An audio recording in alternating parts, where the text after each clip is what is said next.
Okay, welcome to the Beer Garden Mafia Podcast. We're being joined today by Miss Paula Flood and Mr. Mark Turner. These folks know a lot about the history of this area, so let's get right to it. Folks, introduce yourselves. Go ahead, Miss Paula. Ladies first. Ladies first. I'm Paula Flood. I still live in Tree County. Born and lived to 1966 in Golden Pond. We moved Thanksgiving Day 1966 to the Tree County side of LBL. And I'm Mark Turner. I'm the president of the Tree County Historical Society. I live in Cadiz, Kentucky. My family is from Fenton, Kentucky. They lived between the rivers probably from the 1830s, the family did, until the 1960s to when they were forced out. And then they moved over to Cadiz. Okay, just for the folks at home that don't know, when we say LBL, what we mean is land between the lakes. Yeah. And that's where these folks, their families are from. Jen's family is actually from LBL area as well. And so why don't you tell us a little bit about LBL and what your families did there and a little background. Go ahead, A little Ms. Paula. background. Mine go back. They were mostly farmers because that's what the major business over there. Daddy worked constructions till, and that's why I don't have quite as much animosity. When TVA came in, Daddy went to work for TVA with TVA police, and that was the first full-time year-round job Daddy'd ever had. Yeah. So I can't totally hate them as much as everybody else wants to hate them. Yeah, a lot of them folks were just pushed off that land. They didn't want to leave.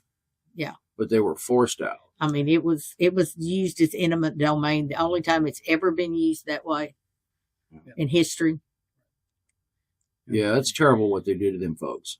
I was told that some of them were even burned out. The ones that just flat refused to leave, if they left their home, they'd burn their house down. Well, and it wasn't necessarily TVA that was doing that. You learned that if you were moving, you had to leave somebody there at that house while you were gone, or other people would just come in there and take whatever was left and do whatever they wanted to while you were trying to. So there was a lot of looting going on then. Yeah, basically. Yeah. Wow, that was terrible. And my family, as I said, they're from Fenton. Before that, they were in Turner Hollow, which is just south of Fenton. My great-grandfather had 117 acres there on bottomland right on the Tennessee River. So when they built Kentucky Lake, he was forced off of that property. And what they did is they purchased the old Fenton School, which sat real close to the bridge, Edner's Ferry Bridge there. They purchased that school because it was going to be closed.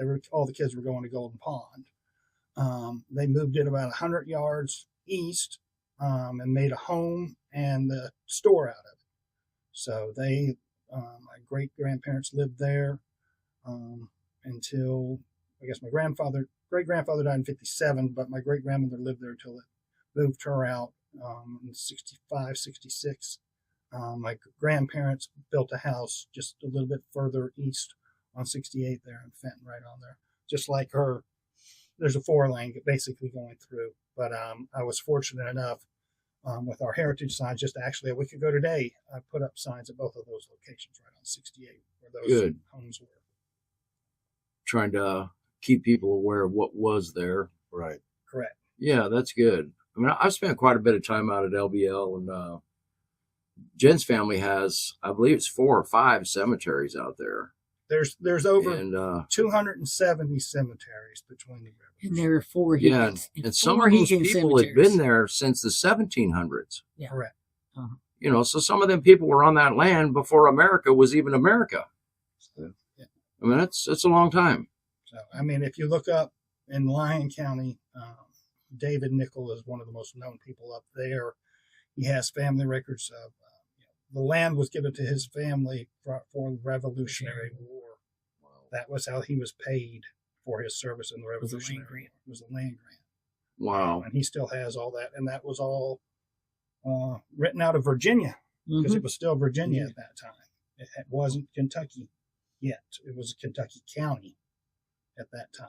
Wow, I didn't know that. So, and those folks are buried up in Lyon County. Huh.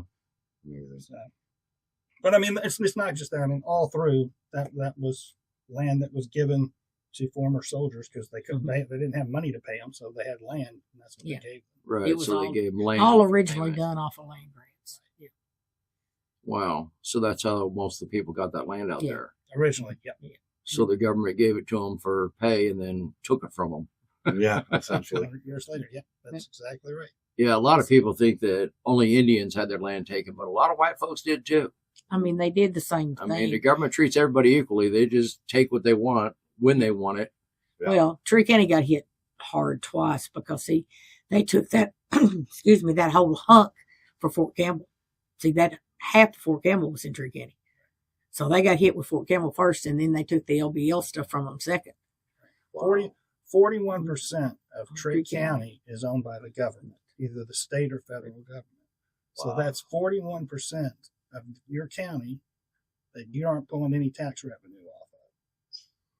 And if you sit down and think about it, if LBL was still civilian people living there, you would have 2 lake shores full of huge lake houses that you'd be taking real estate taxes off of. Right. Mm-hmm.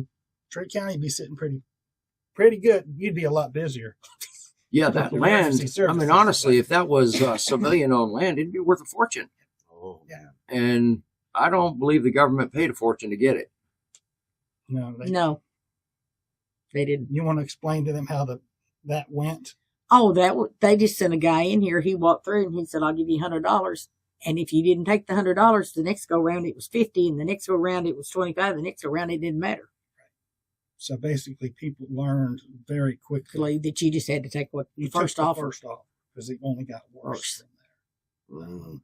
So That's terrible. yeah, you'll see in TVA's records where there's a very high percentage of people sold right away because they wanted to sell. No, they learned real quick that if you didn't do that, you were going to be out a lot of money.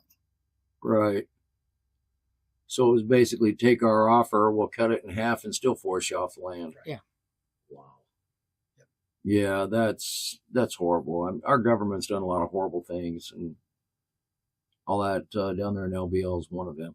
Yeah. It's like Mama said, she moved 3 times before they finally got her out of there. Because she was over there on the Cumberland River. So they took that land.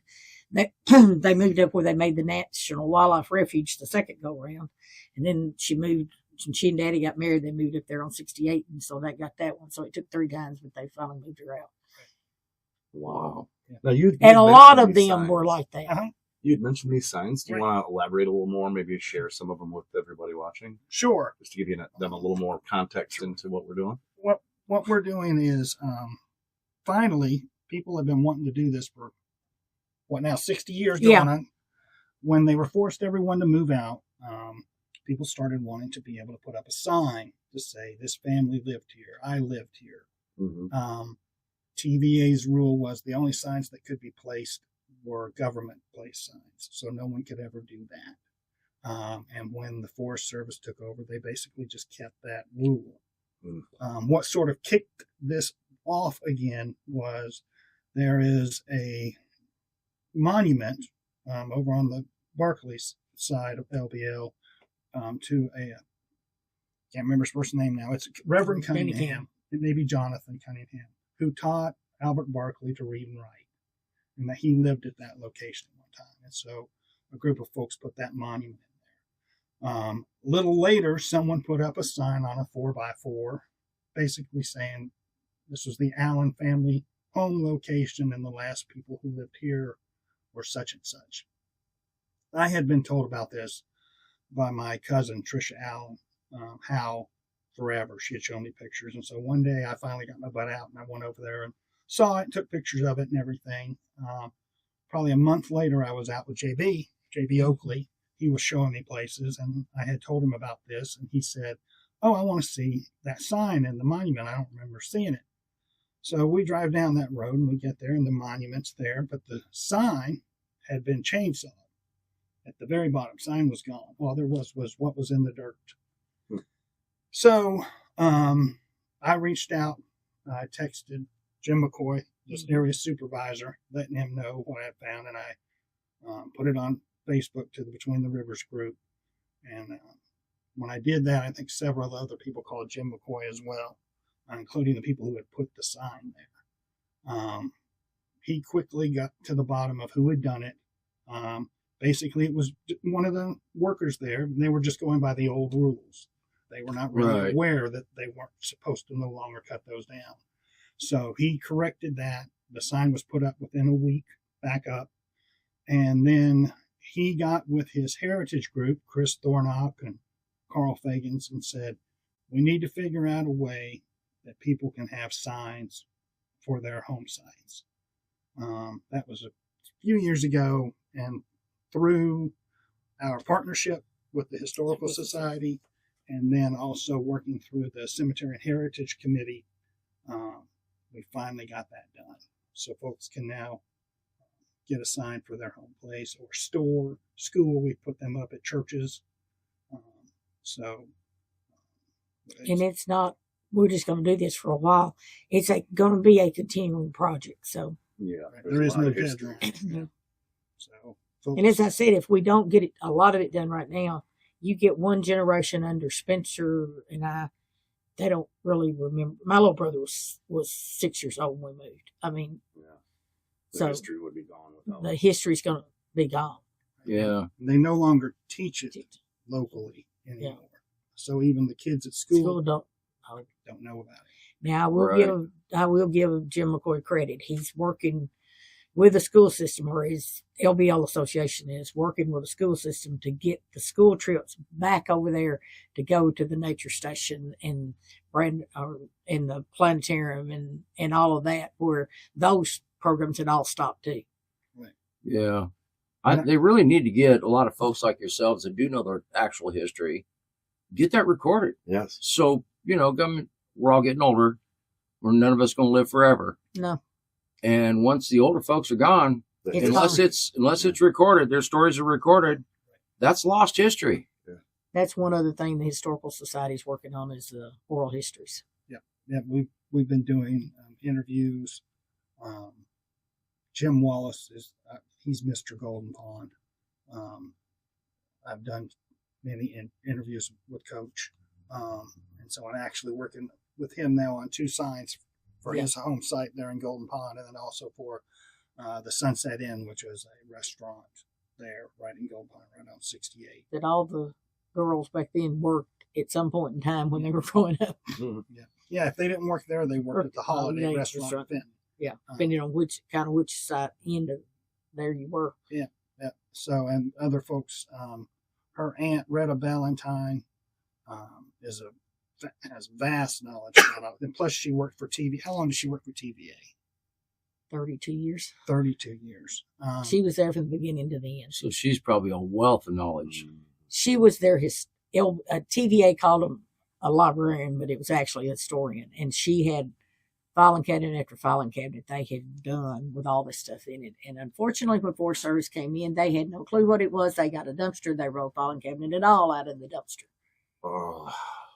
And we didn't know it till they done got most of it but we managed to salvage some of it. But we didn't know they were doing it. If we had, Trick Annie would have figured out somewhere to put them filing cabinets. Right. Because it had original deeds and everything and all of that. Yeah, if you don't preserve it, history is lost. Yeah, absolutely. And people should know where they come from. Every time Mark talks to her, she gives him another project on what to work on. Yeah, I'm supposed to be working on something now, and I don't even remember what it is. The Huckster. Oh, yeah, Rich Richardson and the Huckster. Well, that'll fit, though, because their home site was right next to my cemetery. Yeah. Right there on top of English Hill is where my family cemetery is, and there was a home site there, and the gentleman, Mr. Richardson, what was his first name? Rich Richardson? Okay. He married a girl whose last name was English, who owned that property. Yeah. So they lived in the home there, but they ran what was called a huckster truck. And basically, for lack of a better word, you'd basically take a food truck now, but instead of having food in it, you'd have like a little Dollar General store in it. Mm. If you remember the thing off of Sanford and Son, that's basically kind of what that truck looked like. Yeah. It had everything on it. Yeah, it had everything on it, and he drove different routes each week. You had the same route that he would drive through in between the rivers. And so if folks couldn't make it to a store, because I mean, there were plenty of general stores. But some folks couldn't get to them. Right. And so the younger generation doesn't understand that there weren't roads to everything, and everybody didn't own 15 cars. Yeah. Right. So and there were no such things as cell phones back then either. Right. No. So he provided a very special service to folks. Of course, he made a living doing it, but he was smart enough to figure out that worked. He was the original Sam Walton. Yeah, basically. Yep. Yeah. Yeah. Because he would even stop at like Fisherman's One Stop, pick up that fresh fish and keep it in whatever. It wasn't really a cooler. It was what he'd made up with ice in it. And then he could sell that fish then. It's because they just didn't go. Because, it'd take them half a day sometimes to get there. Right. Because those cars did not run that fast back then either. Right. Very true. And the roads weren't that good back then either. Well, they're not that great today. No, they're not great today either. But even back then, they were gravel roads. And so when they washed out, they washed out. Yeah. So I'm sure it was tough to get around back then. It's not like they had bulldozers and road graders like they do today to clean the roads back up. No. Back then it washed out. Well, it's just washed out. You'd probably have to have someone with a tractor or something come through. Yeah. And help grade it out. Yeah. So I remember Daddy talking about, because he and his daddy actually helped doing Kentucky Lake because they were cutting trees. And then when they got through with all of that part before they flood, that's why Kentucky Lake is so much better than Barkley. They took D9 dozers and chains on each side of that and pulled and cleared out those stumps and stuff in the end with D9 dozers. Wow. Barkley, they didn't. They just flooded it. So it still has all the fence rows, the stumps off the trees, some outhouse stuff still down there. That's why it's not near what Kentucky Lake is. Yeah, and you got to remember, Kentucky Lake was built basically during the end of the Depression. Yep. And so there was a lot more money being pumped into that project. And then when Barkley was done, it wasn't even done by TVA, it was done by the Corps of Engineers. And they only built it to be a 50-year lake. Right. A lot of people that's all they intended for it to last was 50 years, and that's about what it's done. Right. Yeah. So, and it's silt. Every lake silts up, but Barkley silts up really bad. And they don't ever clean it out. So I noticed that when the water level gets low, you can really see it a lot more. Oh, yeah. I do emergency services. Would you like for me to tell you how many people we pull off of sandbars and off of them old road beds? I can't imagine. They don't understand that those buoys out there really mean something. Yeah, right. Yeah. They're not for fun. And that's something that the lakes aren't that deep. Not on people are surprised, not on Barkley at all. Yeah, and Kentucky's limestone based. Barkley's not too. That makes a big difference too. Right. That's why it's so much prettier. And it's deeper. It's a lot deeper. But one thing you can't say, talking about the history, is when you are at winter levels, even driving across Barkley Bridge there going towards LBO, you look off to the right, you can see the old, what was just called the River Road? Yeah. Just called the River Road. You can see like an old bridge that was there. You can see part of the old roadway. If you go up to Energy Lake there, the mouth of it where it goes into Barkley, you may be able to see that all year, can you? Most of the time. Most of the time you can see it. Sometimes part of the old bridge there that went over the creek is still there. They never took that down. And then you see those headstones. TVA did try to move all of those graves that were going to be underwater to somewhere else. There were families that refused to let them move them. So when the water's low on Barkley, you could still see some of those old cemeteries and the headstones. Wow. But their families didn't want to move, so they left them alone. Right. Well, I get it. The families didn't want to disrespect their dead and, leave them to rest. But they were giving them the option. If they wanted it moved, then they did, so they'd have somewhere to go. Right. Move the headstones, and Daddy helped on that when TVA first came in. They had 5-gallon buckets, and they went and dug in those graves. Yeah, Jen's family has got several cemeteries out there at LBL. And some of her relatives have been there since the 1700s. Yeah, you know about Higgins 1, 2, 3, and 4. Yeah, some of those Higgins were out there, before America was America. That was my great. And some of them other families were out there that long too. You know, I mean, there's a long history of people out there. Yeah. People, they go over there, and I mean, I was going to say kids, but the kids don't anymore with the schools, but hopefully they will again. We've got a school superintendent that he wants that to happen. He said, I'm tired of them going to see movies. I'm tired of them taking them to malls and let them shop. He said, they're going to learn something. Yeah. So they started working on the plans for next year. So hopefully that will occur. So those school trips are going to happen to those things and not to Garbage. I think they should teach children history, and they should teach them how to survive without government, because that's how people survived out there. They did what they had to do. They farmed. Well, of course, I do. The 2009 ice storm, we still had enough people in Tree County that could survive because they realized they could go outside and cook on the gas grill and put a coffee pot on it and it'd make their coffee and stuff.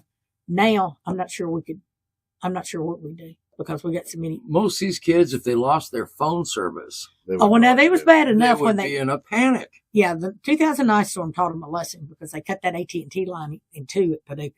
That big major transmission line for AT&T. They didn't have cell phone service for about 3 weeks, period. We had some that the Army brought in for us.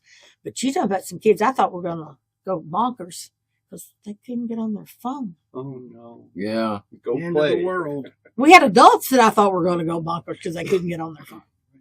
Oh, they're just as bad as the kids nowadays. Yeah. Sometimes worse. Sometimes worse. Yeah. It's a different world now. Oh, yeah. When I was a kid, my dad, he'd say, get outside. Oh, yeah. There's nothing to do. Find Yeah, a rock, and play with AT&T's it. fixing to make it worse because they're fixing to pull all the copper lines. So Mhm. you're not going to have anything but a cell phone.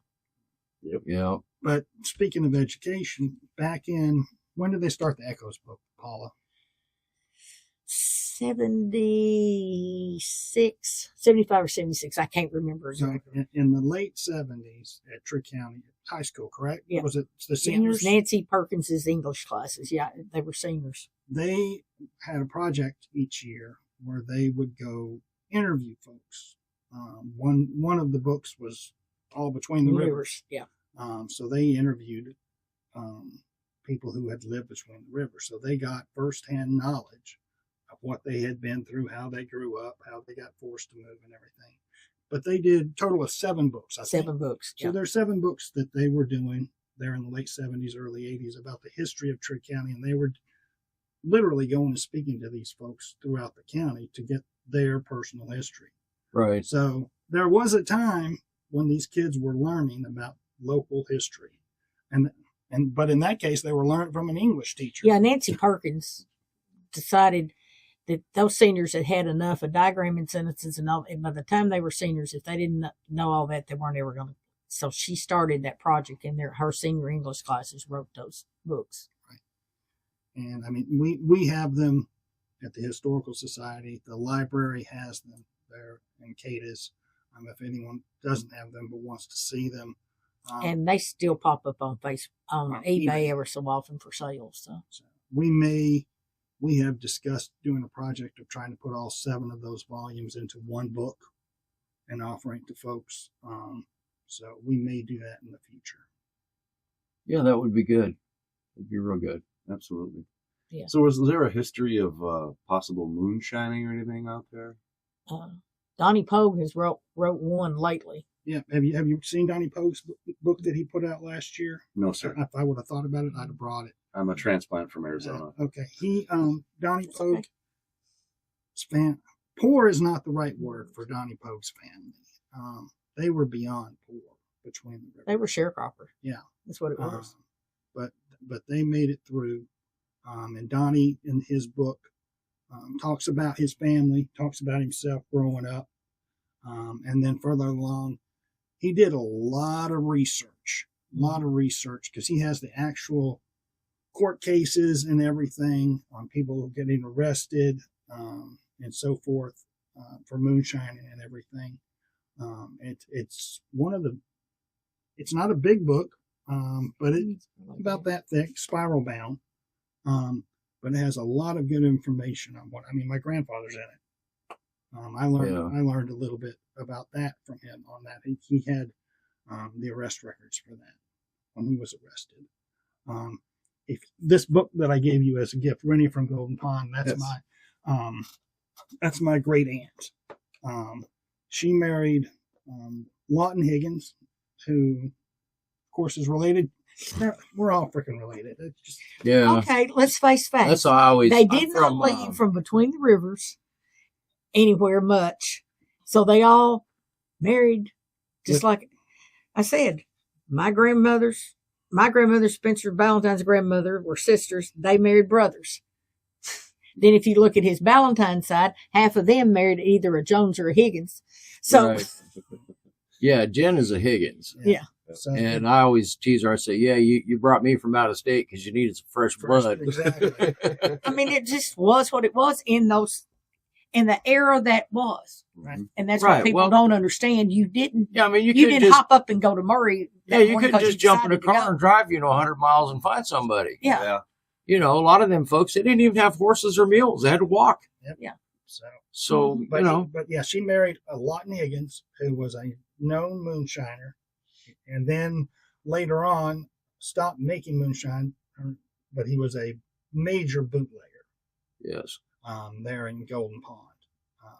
I mean, there were several bootleggers they were. all throughout the area, and people knew who to go to and when to go to them and when not to, type of thing. Right. But I mean, as far as the moonshine goes, I know there's just personal stories where, like her brother, Guy Turner, when he returned from World War II, became a state police officer over here in this district. He was a good guy too. He was a good guy. One of the good guy things that he did is when he heard that there was going to be anything federal going on between the rivers, he called certain people to let them know they're coming, type of thing. I'm sure he was not the only one who did that. Right. And another thing that I was told a lot about the Trigg County sheriffs of the time is they really didn't bother themselves very often, except for when election time came up. Right. When election time came up, they'd have to come over and make an arrest on somebody to show that they are In control. type of thing. Well, technically, there was federal laws that were breaking, Right. not state laws. Right. Well, and then people were on that land before there was a federal government, Yeah. and they were Before there was a law. cooking. But there was they no were cooking state laws shine. against making moonshine. Right. Yeah, and some of them making folks were alcohol, cooking whatever shine you long call it. before there was a government. So, I see both sides of the coin. If I'd have been cooking shine and then the government pops up and they're like, "Oh, You this can't is do illegal now." What do you mean it's illegal? I've been doing it long before you've been around. Mm-hmm. So, I mean, it's understandable why then people would say, screw that government. Well, and They're just trying to make her living and survive. The connotation that a lot of them are putting on it today was not really what was going on. Those guys were doing that to survive and make a living and Right. feed their families. It was not to just because the government said we can't, we're going to. Which is Right. a connotation a lot of these moonshine and shows, no offense, spin it. You know? Well, let's be honest. The government, the only reason it's illegal, they want to tax it. Yeah. You can't tax something until you control it. That's right. You can't control it unless you make it illegal. Right. So, It's like I said, my daddy made one batch. He paid my hospital bill and bought my baby bed with it. I mean, that was the only thing, because he was working construction then. And so, and there wasn't such things, and that's what these younger generation don't understand. There was no such things called food stamps, welfare, and unemployment checks. right. That didn't Yeah. exist then either. You had to do what you had to do to survive. Yeah. As my mama says, if Aunt Elsie, which is Spencer Valentine's grandmother, on that Five Oaks grocery there, if she hadn't let them buy stuff on tab during the winter when Daddy wasn't working, she didn't know what they would have done. Right. And then Right. when he'd go back to work the next summer, he'd pay her off. There's a lot of interesting things out there at LBL. People should go out there and see it and, drive around and see the history. Well, There's a lot of history out there. I was going to ask, how can people support the Historical Society, or where can they find more information if they're interested in what we spoke of today? We've got a website that's Trigg County. TriggHistory.org. TriggHistory.org is the website. We're also on Facebook, Trigg County Historical Society. Okay. That's probably where we're most active on. We have a meeting. We just had our monthly meeting, second Tuesday of each month at 6 p.m. We'll have a speaker on some sort of history, whether it's local or something else. Next month, we're having a lady come in and speak on the Revolutionary War, I believe, of Trigg County. I thought she was doing her book she wrote. The book, I thought the book was just... No, it's all the veterans. All the veterans. Okay. Yeah. All the veterans who died. They were killed in service. Killed in service in Trigg County. That'll be next This month. past Tuesday, Stephen Sanders is talking about his new historical fiction he's writing on LBL. Right. Golden Pond. So he's done a lot of research, interviewed with a lot of people who are members of the Historical Society. And then we have a museum there in Cadiz as well that is open the second Saturday of each month, and then also by appointment. If anyone ever they're not able to make that, they're welcome to give us a call or email, and we're happy to open it up and give tours at the museum there. We've got upstairs 2 permanent displays. One is of the old Cadiz Railroad, which no one of a certain age realized there was a railroad in Cadiz, and then also Between the Rivers, and it tells the story of the folks and people between the rivers here in Trigg County. Okay. Very interesting. Awesome. Yes, it is. We appreciate you so much for coming and giving us all this information. Thank you for Thank y'all having for us. having us. We appreciate it. Absolutely. If there's anything we can do, just reach out and we'll Really, we'll, thank add you. on to it. Yes. Thank you so much. And very happy to see, something being done about the history of this place and sharing it with people who just go there and go, oh, this is neat, instead of understanding there was lives. And each of and these history. signs have a QR code, and if the families write the histories, we're trying to do a database so they can QR code, and it'll tell them the And whole. it'll pull it all up. Pull it up. Very cool. So That's awesome. If they want to sign, if someone wants to sign, just reach out to us. We'll give you the information. Get you signed. Awesome. Okay. Appreciate Well, it. Thank you for coming out. Thank Thank you. Sharing your Thanks, y'all. stories. Appreciate it. Y'all have a great day. We'll see you guys next one. We're the Beer Garden Mafia. That's how we roll, laughing loud, living free. That's how we stole.